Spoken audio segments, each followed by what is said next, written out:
Hey YouTube, I've had requests to do a reloading video, so I'm working on a batch of 223. We'll go ahead and do a video on that.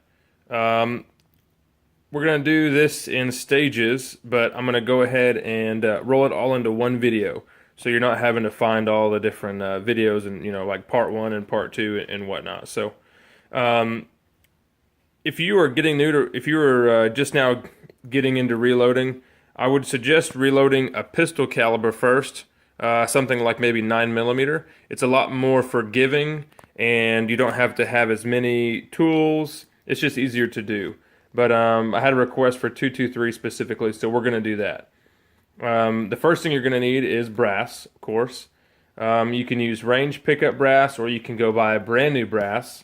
I don't buy a new brass, so we're going to use some range pickup here. This is some stuff that I shot just the other day. I had about 500 rounds of it, but we're just going to do a little small amount here for the video. You're going to need the brass. You're going to need a case tumbler for sure. This is something that you cannot do without. Harbor Freight has one for about 60 bucks, but they put them on special sometimes. I had one of those. It lasted me about a year before it went out. So we're trying this one, Frankfurt Arsenal Quick and Easy Case Tumbler. This will do 350 cases of 223. Then you're going to want to get some kind of media here. And this is walnut media that I got from the pet store. So you can take a look at that. And I'll show you the bag that I bought. 10 quarts ground English walnut shells. And this is the perfect sized media for tumbling cases, because the granules are so small that they don't get stuck in the flash hole. The flash hole, we'll show you that later. It's between where the primer goes. So anyway, this is really, really good stuff. Some people try rice, and there's all kinds of different stuff you can do. Stick with this stuff, it's the best. So just gonna dump our cases in there, and these cases will get tumbled at least 2 times for my reloading process. So we're going to stick them in here and tumble them for 2 or 3 hours, get them nice and clean. Alright, so the next step is to go ahead and get our clean brass and separate it out from the media. It's been tumbling for 2 hours. And you can see it looks pretty good.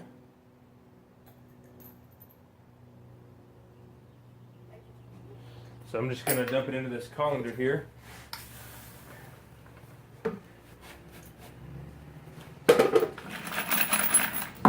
Strain all of our walnut media out of it.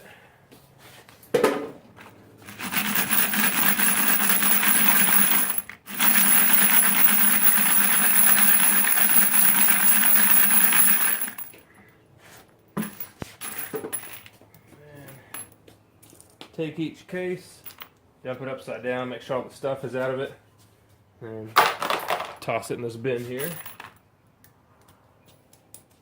I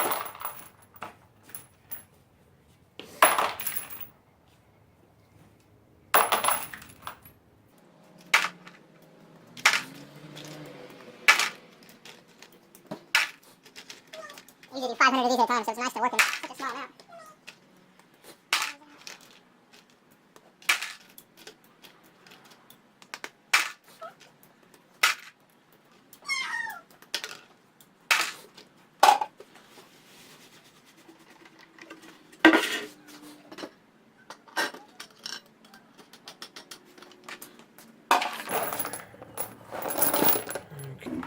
So next, I'm going to double check all of these cases, make sure there's not any media left in them, bounce them on the table. Because next we're going to resize and deprime these cases, and we're going to have to use some case lube. And if you have any of these little granules left, they'll get in the way of that. So you want to make sure all that is off of there.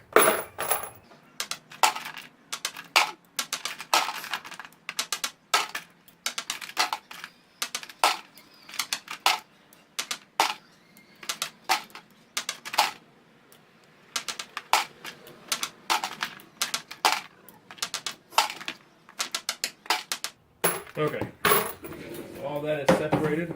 The next step is to lubricate the cases. Normally I do a couple hundred at a time, and I'll take them and dump them in this bin here. And normally it will be, you know, the whole bottom would be full. And you want to make sure they're all on their sides like this. And then you want to spray case lube. Right here I have RCBS Case Slick. This is just the bottle. I actually make my own. You can Google a bunch of different recipes to make your own, because this stuff is like $10 a bottle. So we're just going to get a few sprays on these cases. That was probably a little too much. Roll them all around, and then we're good to go ahead and put them in the press. So there's a bunch of different ways that you can deprime.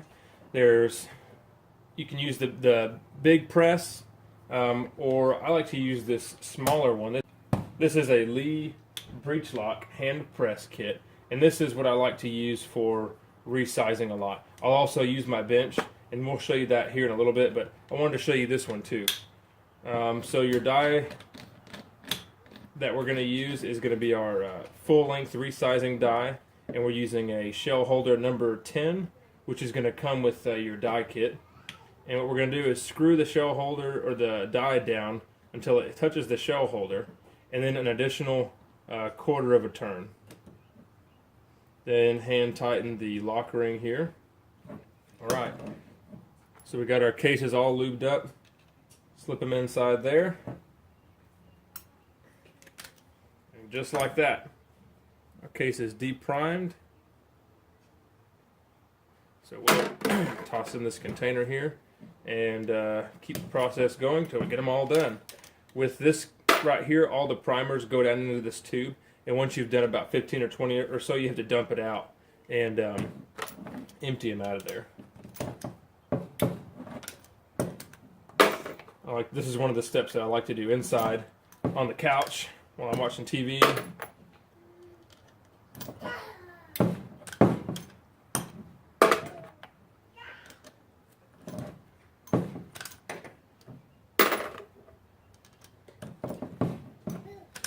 If you don't want to use the spray type lube like I did here, they also have wax, and they have a paste that you put on your fingers and you roll onto each case, and that's fine also.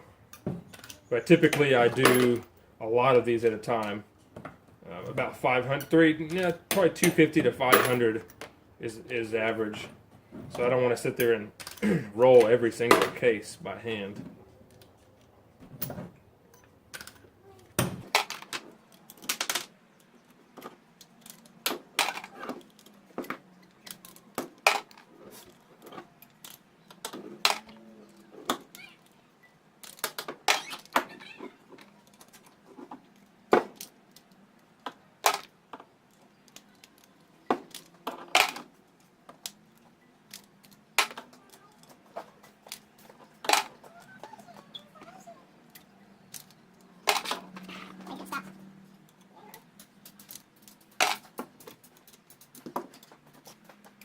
Alright, so we're going to go ahead and empty out these primers here. You can see when you dump this thing over, they come out like that. So we're going to replace our shell holder, keep going.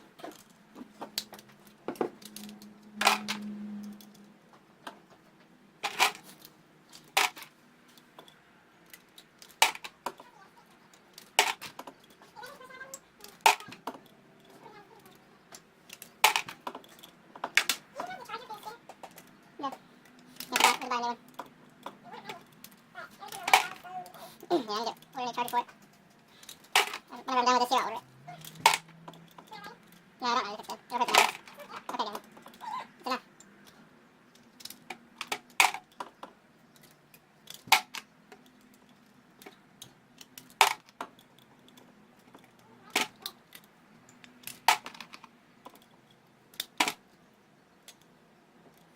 Alright, so look here. Maybe you can see that little grain inside there in the mouth. That's why you want to make sure you get all that out of there, because it'll mess you up when you're doing stuff like this. See if we can dig it out. There we go.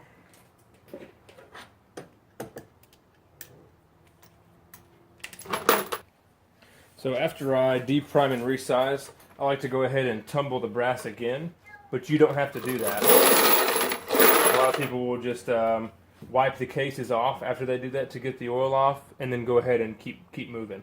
But I like to go ahead and tumble them again to clean out the primer pocket here, and also to help get a lot of this oil off. So I'm going to dump these onto a rag or a towel or something. Shoot them with a little brake cleaner to get that oil off.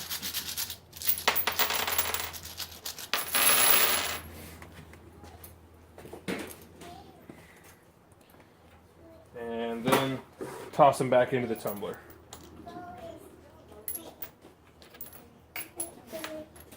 Okay, so our brass has been tumbling for 45 minutes. I'm going to go ahead and sort it out again in our colander here. And then the next step is going to be to trim the case. With rifle brass, you have to trim the cases because each time they're fired, they expand into the chamber.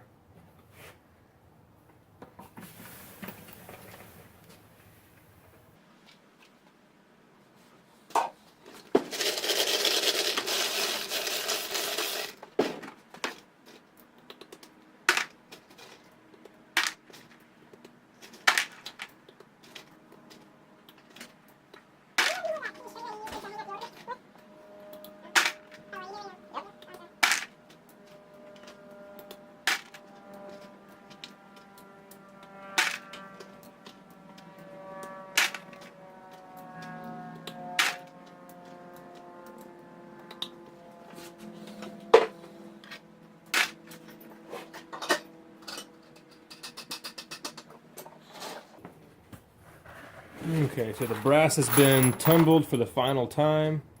Nice and clean and shiny. Next we're going to check all of the cases to see what length they are, and then we're going to trim the ones that need to be trimmed. Go ahead and bring our camera angle down a little bit.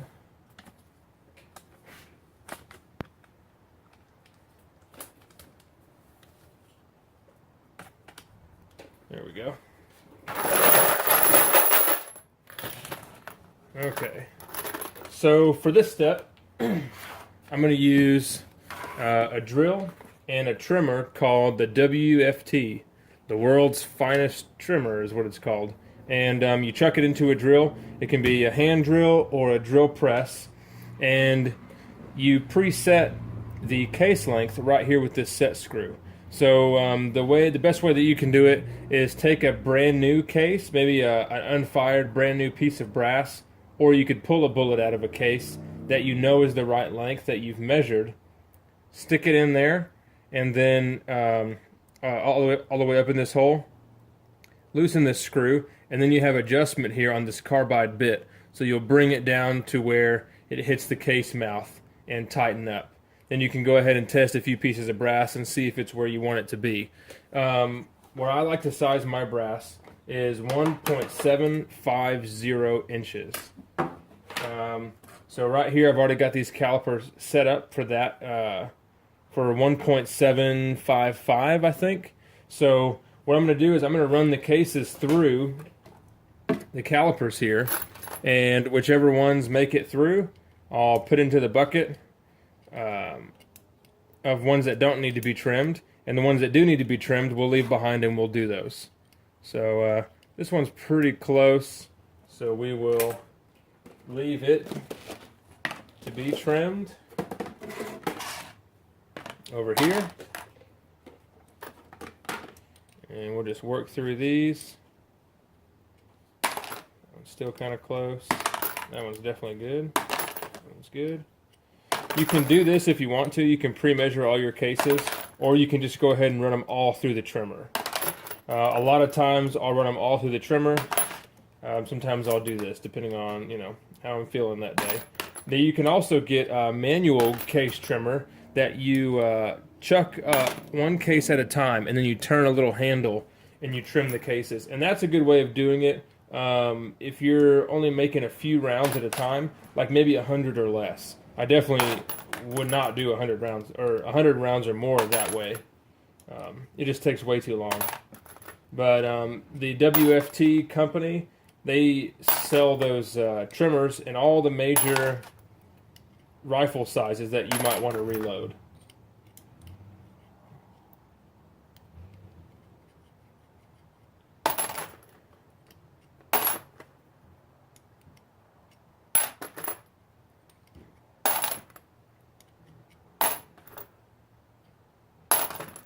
The maximum overall length, if I remember, for 223 is 1.760.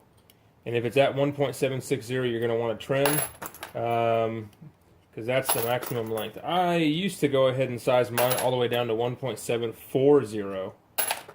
That way, no matter how many times you shoot that one piece of brass, it'll almost never reach that maximum and pretty much never need to be trimmed. You do it once, and that's it. A lot of these cases that are just sliding right through, those are the cases that I trimmed really short. As long as you don't go too short, then you'll be fine. Okay, so now we've got all of our cases separated, the ones that don't need to be trimmed and the ones that do need to be trimmed. So we don't have very many. Most of this brass is stuff that I've already reloaded before, so I've already gone through it. We're going to chuck up our trimmer here, and normally I would put this thing in a vise, put the drill in a vise, because I need to get a new drill press. I don't have a drill press right now. But anyway, chuck the drill in a vise lightly, or even put it on the table here and use one of these clamps like this. But since we're only doing a few, then I'll just show you how to do it by hand. Now, little brass pieces will fly out of these holes here. So you want to make sure that anything that you don't want little brass pieces on is covered up. You could even do it over a trash can. Since I'm not doing very many, I'm not really going to worry about it.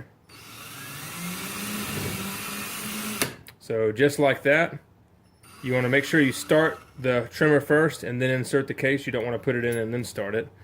And you can see it nice and shiny where it cut all of that off.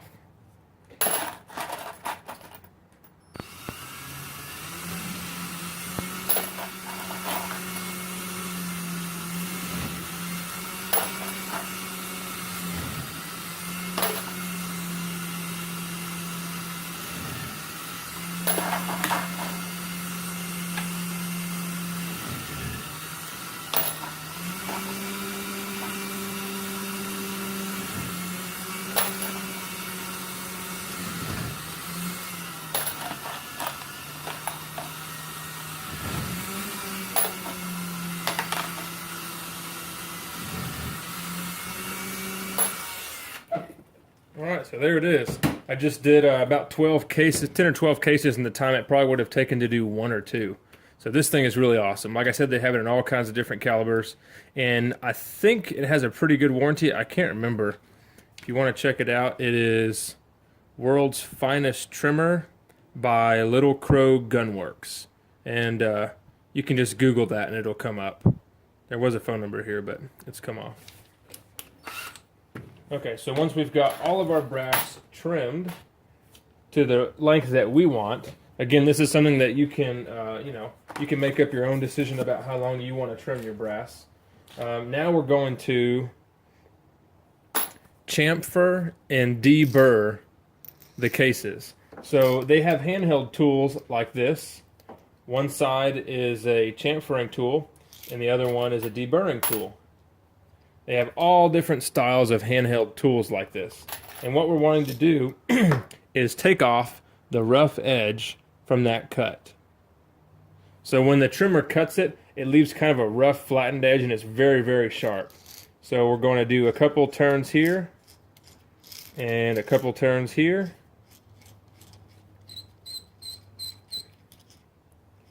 And that's all there is to it. I hope you can see on the inside there's a ramp or a, there you go. You can see how it gradually kind of goes in, and the outside is just nice and deburred, so it's not sharp any longer.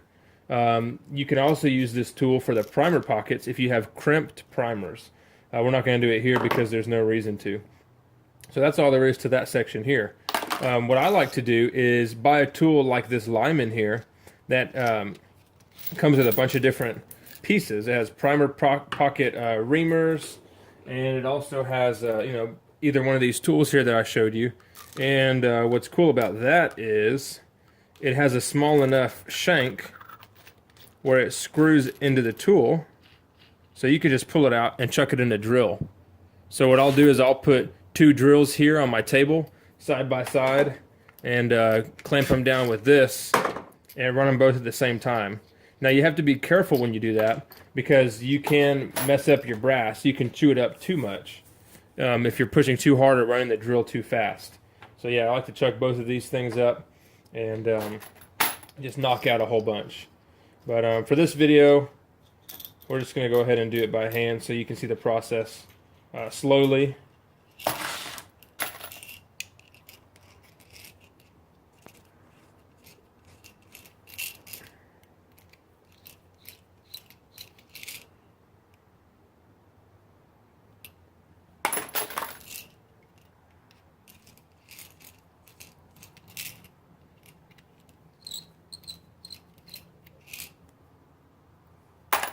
And at this point, you can also run a wire brush or pipe cleaner down in the cases to make sure that you don't have anything else stuck in there.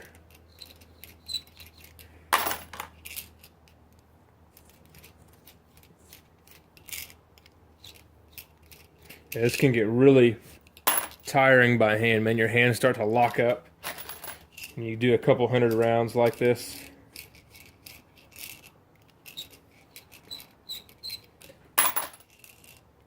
And you probably noticed that every time I touch the brass like this, whether I'm getting it out of the tumbler or trimming it or whatever, I'm always putting it into other buckets and then transferring it into another bucket.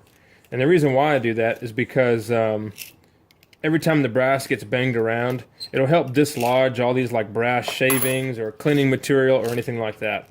So I try to kind of bump it around at every step if I can, instead of just putting the brass into the final bucket that I would be pulling out of for the next step, if that makes any sense.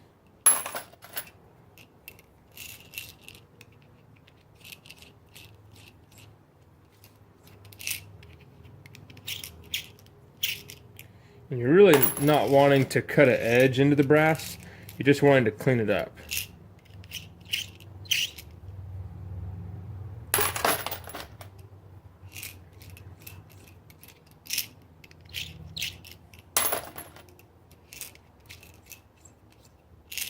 So if you have a tool like this, you can almost use the weight of the tool alone, kind of letting it go on the case like this and just spinning it. You really don't want to push down in there.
Okay, moving on to the next step. After we've resized, deburred, and chamfered our brass, we're going to put some primers in. So there's our unprimed brass. I'm going to show you this step on my bench press here, just since I showed you the other step on the hand press.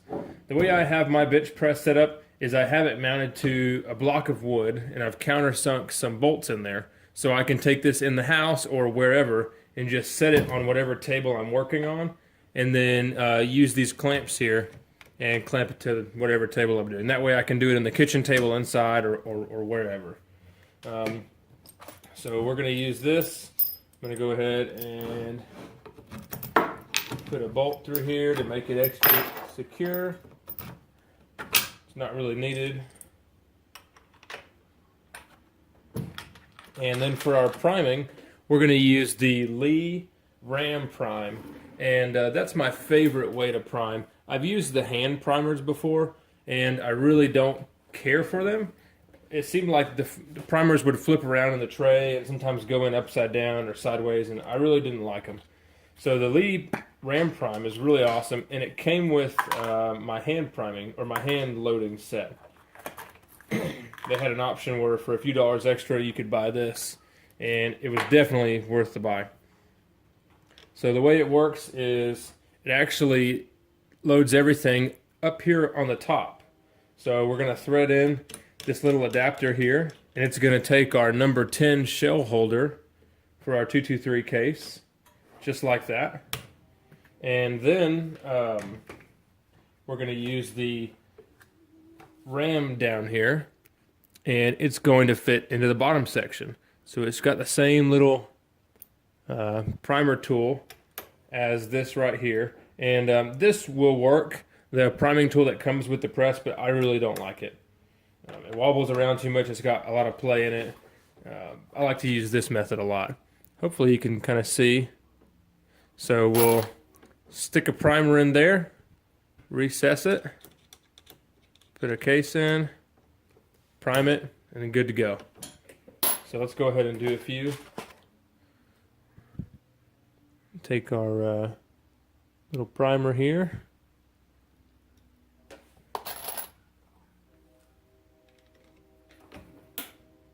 And this tool gives you a really good feel for when the primer is properly seated. That's one of the things that I like about it. You get really good feedback, and you can tell when it's seated all the way. Some of the other tools, it's really easy to overdo it and strip the head off of the case there.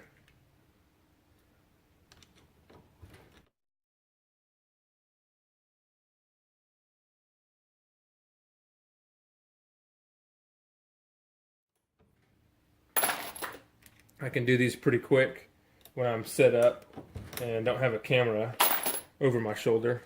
I can knock them out really fast.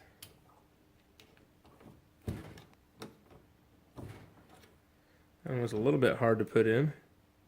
There's a piece of Lake City brass, and it seems like those always, or not always, but those will be the ones that will give you problems before any other brass will.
Okay, so there we go.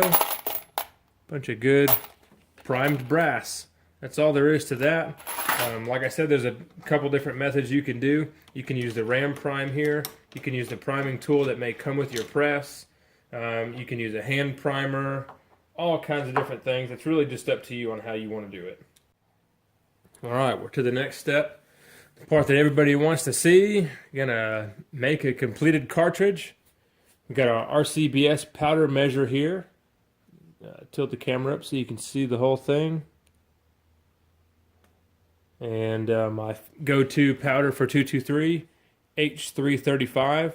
We're going to be using 24.5 grains of H335, and we're going to seat our bullets to a depth of 2.228. You can do all kinds of different loads, all kinds of different overall lengths. That's what we're going to do here today. I really like H335 powder. It seems to burn really clean and it measures very easily.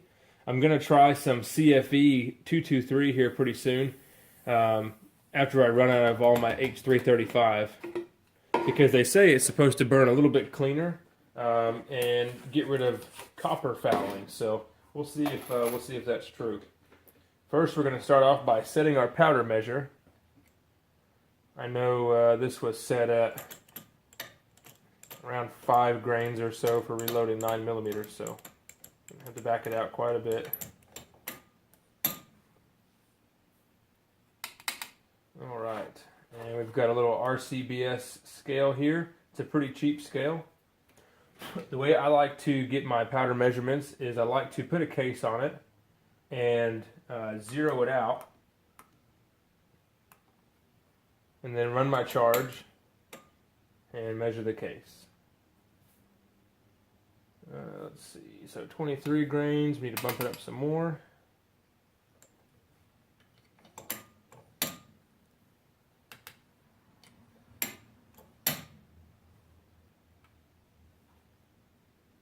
There we go, 24.5. So we got 24.5 grains of powder in here. You can't really see, but the powder is up to right about here. All right, stick our case over here. And for our bullet seating die, we are going to do the same thing as our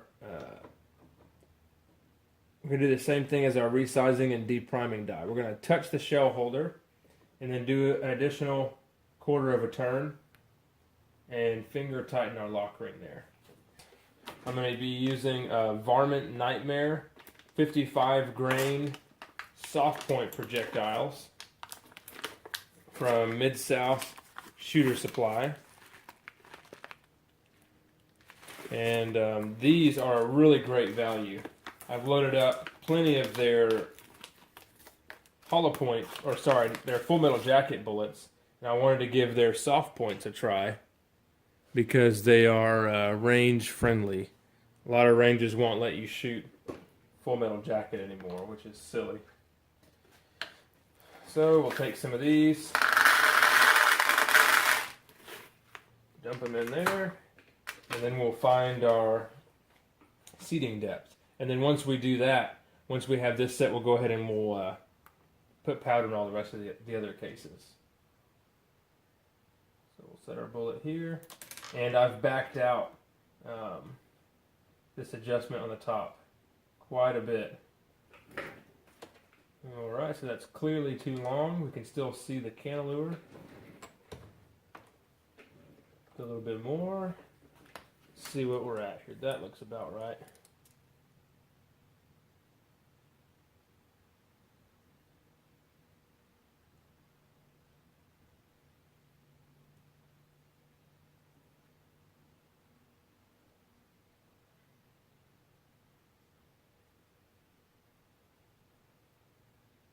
So that is actually, let's see here.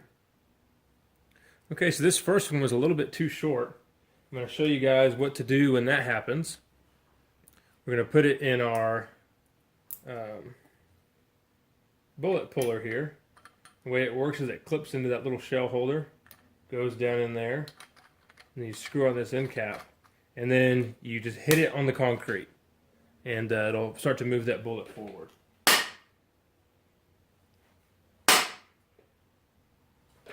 Okay, so we'll check that and see if that puts us where we want.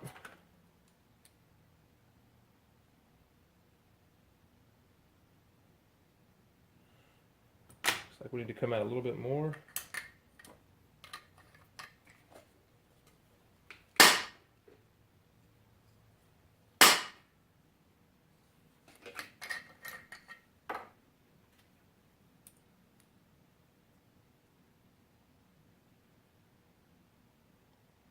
There we go. So we got it right where we want it. That's perfect. So I know I need to back out that adjustment a little bit more. I went in a little too far the first time. Okay, so we got a good first bullet. We'll go from there.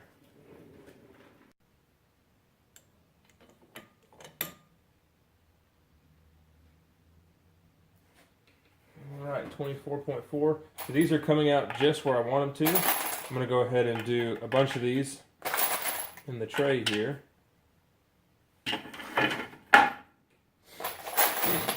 Move things along a little bit quicker for you.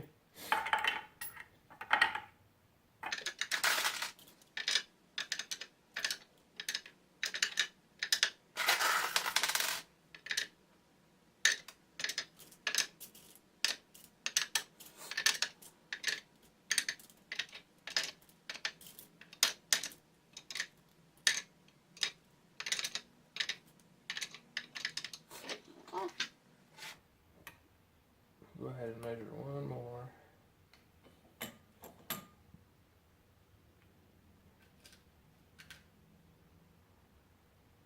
That's good.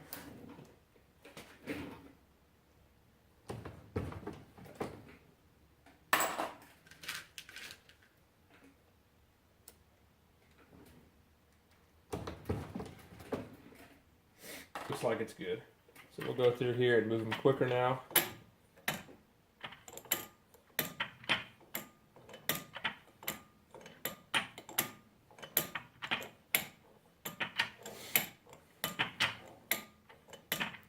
If you're loading 24 to 25 grains of H335, you'll be able to do 284 rounds out of 1 pound of powder.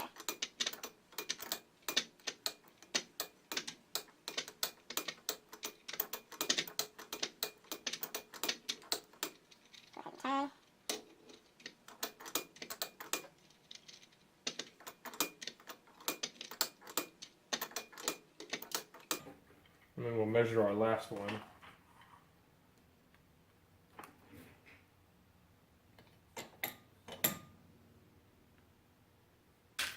There we go, 24 and a half. So cool. That means all the other ones that we did should be perfect. Can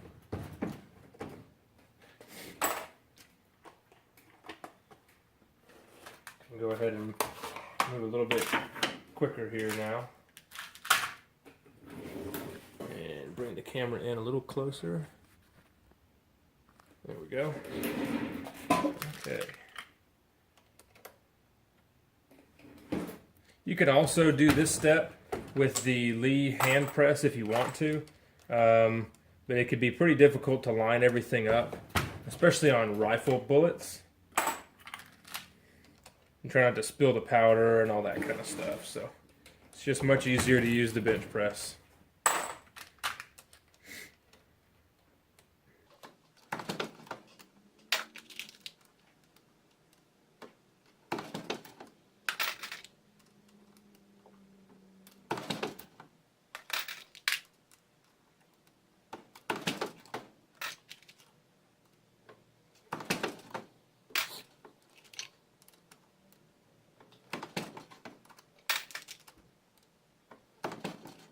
Measure one, make sure we're coming out where we need to. Yep, that is perfect.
there is to it.